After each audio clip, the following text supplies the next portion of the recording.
পিতা, পুত্র, পবিত্রাত্মার নামে আমেন। ঈশ্বর ভালোবাসার ক্ষুদ্রতম কাজকেও মূল্য দেন। তিনি নিখুঁত বড় কাজ চান না, বরং চান ছোট ছোট আন্তরিক ভালোবাসার প্রকাশ। মারিয়ার যিশুর প্রতি ভালোবাসা সেই সুগন্ধি তেলের থেকেও বেশি মূল্যবান ছিল। তাই তিনি এমন সাহসী কাজ করতে পেরেছিলেন।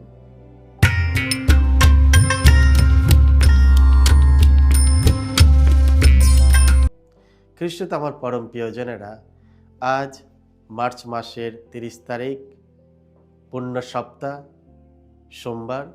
আর আজকে ডেলি মান্না ঈশ্বরের বাণী প্রতিদিন নেওয়া হয়েছে সাধু যোহন রচিত মঙ্গল সমাচার থেকে 12 অধ্যায় 1 থেকে 11 পদ। এসো আমরা ভক্তিভাবে আজকের এই বাণীটি শুনি। নিস্তার পর্বের 6 দিন আগে যিশু বেথানিয়াতে এলেন। যে লাজারকে তিনি মৃতদের মধ্য থেকে বাঁচিয়ে তুলেছিলেন, সে লাজার এই গ্রামেই থাকতেন। যিশুর জন্য সেখানে একটি ভোজ সভার আয়োজন করা হলো। সেই ভোজ সভায় মার্থা পরিবেশন করছিলেন এবং যারা যিশুর সঙ্গে খেতে বসেছিলেন তাদের মধ্যে লাজারও ছিলেন। মারিয়া তখন আধ কিলোর মতো বিশুদ্ধ বহুমূল্য সুগন্ধি জটামাংসী তেল নিয়ে এসে যিশুর পায়ে তা মাখিয়ে দিলেন।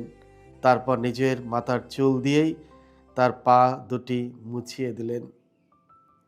সারা বাড়িটা যেন তেলের সুগন্ধে ভরে গেল।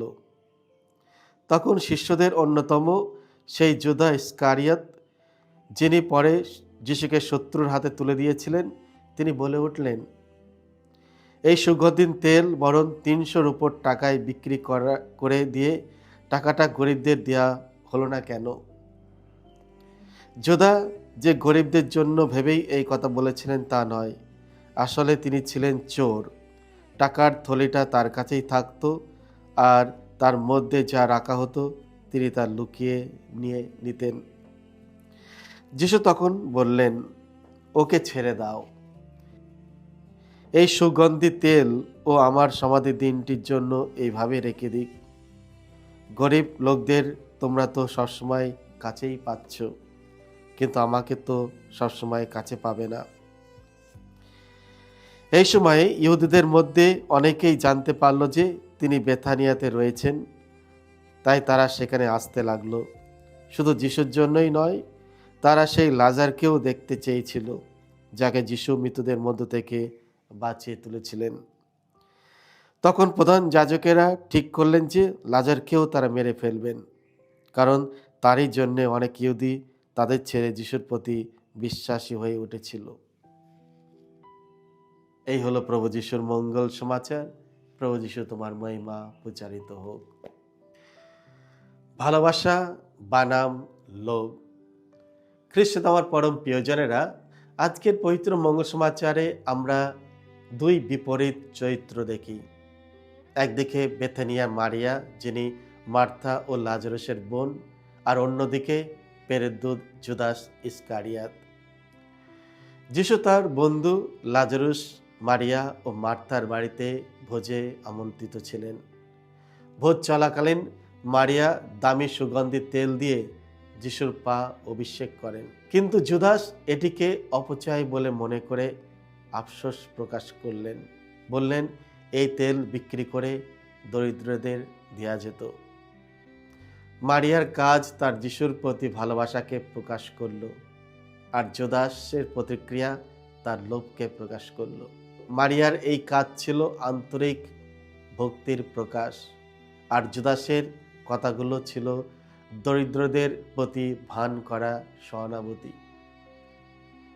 মঙ্গল সমাচারে আরও বলে যে জুদাস, যিনি টাকা পয়সার দায়িত্বে ছিলেন, তিনি মাঝে মাঝে তহবিল থেকে টাকা চুরি করত।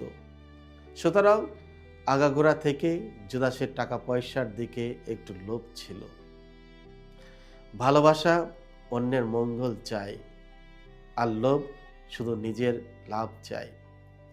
মারিয়া যিশুর প্রতি ভালোবাসা প্রকাশ করতে অর্থ ব্যয় করতে দ্বিধা করেনি, কিন্তু জুদাস ব্যক্তিগত লাভের জন্য এর মূল্য হিসাব করছিল।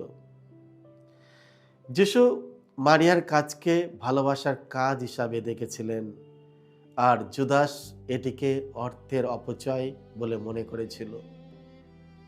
কিন্তু ভালোবাসা থেকে করা কোনো কাজ কখনোই অপচয় হয় না। ঈশ্বর ভালোবাসার ক্ষুদ্রতম কাজকেও মূল্য দেন। তিনি নিখুঁত বড় কাজ চান না, বরং চান ছোট ছোট আন্তরিক ভালোবাসার প্রকাশ।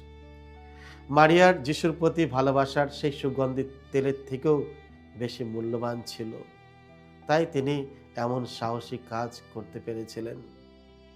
সত্যিকারের ভালোবাসা খরচ হিসেব করে না, কারণ ভালোবাসা কোনো মূল্য নির্ধারণ করা যায় না। আমরা জিনিসের মূল্য নির্ধারণ করতে পারি, কিন্তু ভালোবাসা নয়। ভালোবাসা যে কোনো পার্থিব সম্পদের চেয়েও বেশি মূল্যবান।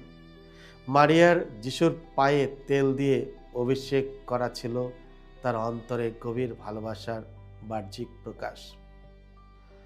ভালোবাসা শুধু আমি তোমাকে ভালোবাসি বলাই নয়, বরং তা কাজের মাধ্যমে প্রকাশ করতে হয়। সত্যিকারের ভালোবাসা কথাই নয়, কাজে প্রকাশ পায়। লাজরুস, মার্থা ও মারিয়া প্রত্যেককে নিজের মতো করে যিশুর প্রতি ভালোবাসা প্রকাশ করেছিলেন। লাজরুস তার সাথে বসেছিলেন, মার্থা সেবা করছিলেন, আর মারিয়া তার পায়ে তেল মাখিয়ে দিচ্ছিলেন। আমরাও যেন আমাদের নিজের উপায়ে যিশুর প্রতি ভালোবাসা প্রকাশ করতে শিখি। আমেন। সকলকে জয় যিশু। ঈশ্বর আপনাদের সকলকে আশীর্বাদ করুন।